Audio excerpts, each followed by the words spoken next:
Baik. Nah, kemudian Allah teruskan firman-Nya dengan mengatakan wa anzir bihil ladzina yakhafuna ayyuhsyuru ila rabbihim laisa lahum min dunihi wali wala syafi' la'allahum yattaqun. Nah, jadi di belakang ada beberapa ayat yang kita telah bacakan di beberapa pertemuan yang lalu, dan beberapa ayat itu semua kita katakan itu ayat inzar namanya. Jadi mulai pada Allah katakan qul ara'aitakum in atakum 'adzaballah aw atakum sa'ah ghairallah tad'una in kuntum shadiqin. Ya, mulai pada ayat itu.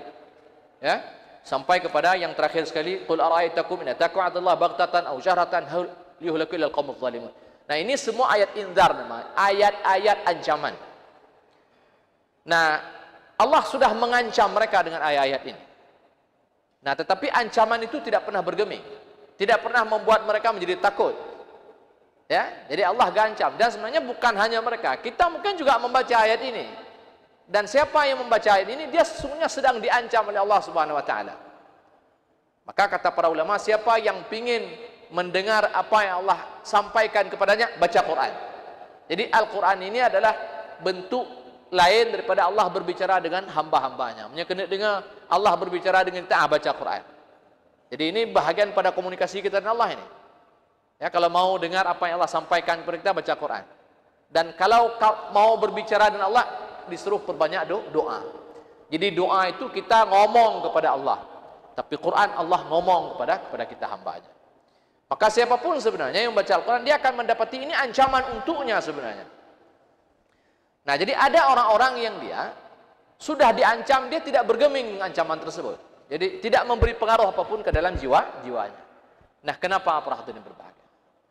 Apa pasalnya? Apa yang menyebabkan orang-orang itu tidak terancam dengan ancaman? Dia kan diancam, tapi dia tidak terancam gitu. Apa problemnya nih? Ada orang diancam tapi tidak terancam. Nah, Allah bilang di sini, pegang-pegang wa anzir bihil ladzina yakhafuna ayyuhsyuru ila rabbihim laisa lahum min dunihi wali wala syafi' la'allahum yattaqun.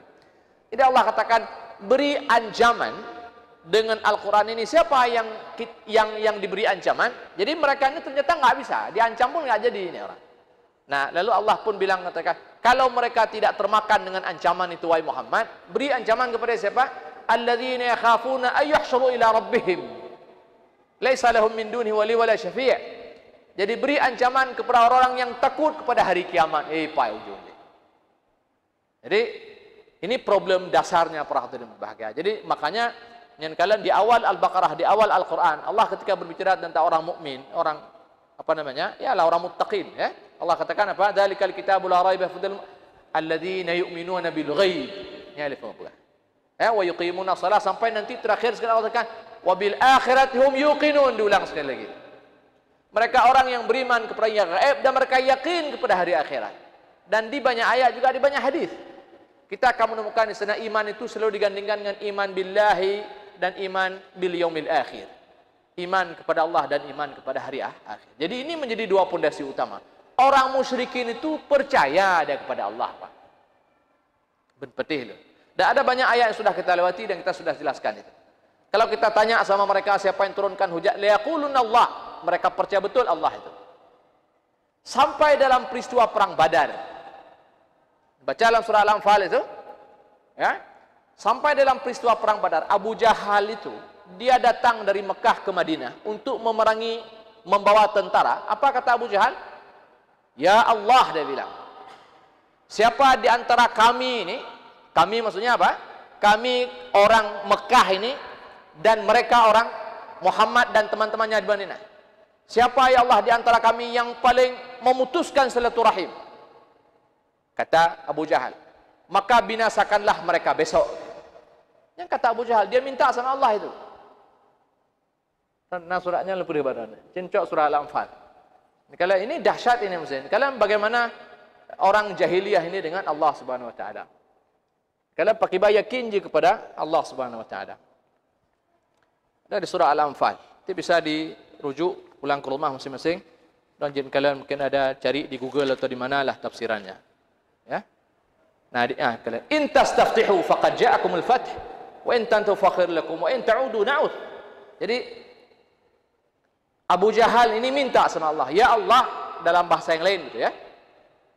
orang yang paling buruk silaturahim dengan kami, binasakan mereka. Jadi yang beliau maksudkan siapa? Muhammad dan para sahabatnya. Mereka ini adalah orang yang memutuskan silaturahim.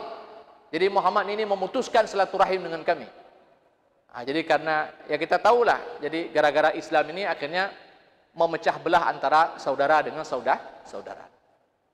Jadi akhirnya mereka pun terpaksa mengungsi dan pergi ke Madinah. Nah, Abu Jahal begitu. Abu Jahal dalam perjalanan menuju ke Mekah, beliau bilang begitu. Ya Allah, siapa di antara kami ini? Dan sampai dia katakan, ya Allah, ya, tolonglah. Jadi beri kemenangan kepada salah satu daripada dua tentara ini. Jadi dia minta tentara dia maksudnya. Dan dia katakan, beri bantuan kepada tentara yang paling baik, tentara yang paling mulia, dan seterusnya. Dan dia meminta doa kepada Allah. Ya, cuman dia tidak sebutkan tentara kami, hanya dipegang mana Abu Jahal. Dia hanya mengatakan apa? Ya Allah, aqta'una lirrahim fa'hinhul ghadah. Ya Allah, ada dua kelompok di antara dua kelompok ini yang paling buruk silaturahimnya di antara kami, yang paling buruk. Maka binasakanlah mereka ya Allah.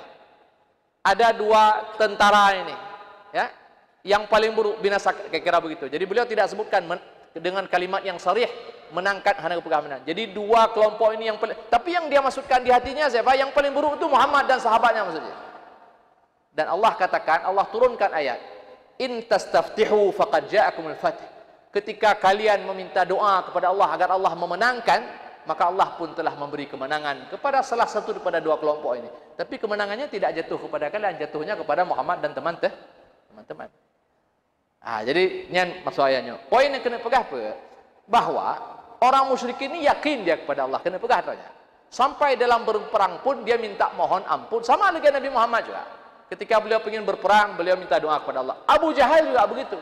Dengan tentara yang begitu banyak, begitu lengkap, sempat dia juga berdoa kepada Allah Subhanahu wa taala. Tanda mereka yakin kepada Allah. Tapi problem besarnya apa? Mereka tidak yakin pada hari akhirat. Hanya problemnya. Hana urau kebangkitannya. Mereka yakin pada Allah tapi tidak pernah yakin kepada hari kebangkitan. Dah ini tidak akan jadi. Tidak akan jadi. Tidak cukup orang beriman itu kalau hanya beriman kepada Allah tapi tidak pernah beriman kepada hari akhir. Nyoke makanya Allah sebutkan di sini, dan itu adalah banyak ayat diulang-ulang. Jadi karena salah satu yang menyebabkan orang manusia ini dia menjadi baik sesungguhnya karena faktor itu. Jadi orang mudah berbuat kebaikan karena manusia, seperti kita jelaskan dalam banyak pertemuan, ya. Jadi kita ini kan ada keinginan dibalas kebaikan atas kebaikan kita kerjakan. Dan manusia ini secara fitrah dia takut dihukum kalau sekiranya dia melakukan kesalahan. Dan di mana tempat manusia dibalas? Dan balasan itu pasti, itu di akhirat. Di dunia tidak pasti. Kita di sini boleh saja jahat tapi belum tentu kita dapat balasan jahat. Di dunia ini kita bisa saja baik tapi belum tentu mendapat balasan baik seperti kita inginkan. Jadi tidak ada peradilan yang betul-betul adil di dunia ini, tidak ada. Dan belum tentu pun kita diadili begitu di dunia ini. Jangankan kita mengatakan nanti peradilannya bakal diputuskan putusan yang adil. Diadili pun belum tentu. Ada banyak orang buat jahat tidak teradili di dunianya. Mau di Indonesia, mau di mana-mana. Ini bukan, karena mengapa? Karena dunia bukan tempat di mana manusia diadili.